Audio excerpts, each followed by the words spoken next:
جی اس وقت ہم جناب مین بازار میں کھڑے ہیں اور ہمارے ساتھ کیسر بٹ صاحب ہیں.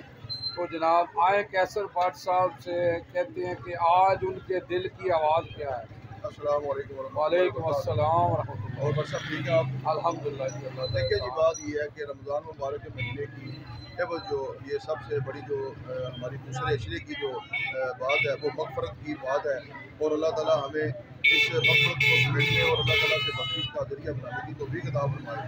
یہی جو رمضان مبارک ہے یہ ہمارے لیے ایک ایسا مہینہ ہے کہ پورے 12 مہینے کے اندر ہمارے لیے یہ ایک اجر اور عظیم اور برکتوں والا مہینہ ہے. اور یہ عشرہ ہمارے لیے رحمتوں، برکتوں اور بخششوں کا مہینہ ہے. ٹھیک ہے، اس عشرے میں جتنا زیادہ ہو سکے اللہ تعالیٰ کی قرآن کی تلاوت فرمائیں، اللہ تعالیٰ کے روبرو حاضر ہو. نماز روزہ جو ہے وہ ہمارے لیے عشر ضروری ہے. اللہ تعالیٰ ہمیں اس پر عمل کرنے کی بھی توفیق عطا فرمائے اور اللہ تعالیٰ ہمیں جناب ان گناہوں سے بخشش کا ذریعہ بھی بنائے. اور اللہ تعالیٰ سے ہمیں مغفرت کی دعا بھی کرنی چاہیے اور بخشش کی دعا بھی کرنی چاہیے.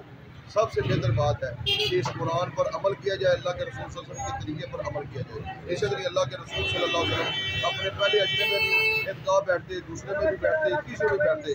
کیوں بیٹھتے؟ اس لیے کہ اللہ تعالیٰ سے ہمیں بخشش کا ایک ذریعہ بنائے اور اللہ تعالیٰ ہم پہ رحم فرمائے. آمین جی. آمین جی. جزاک اللہ جی.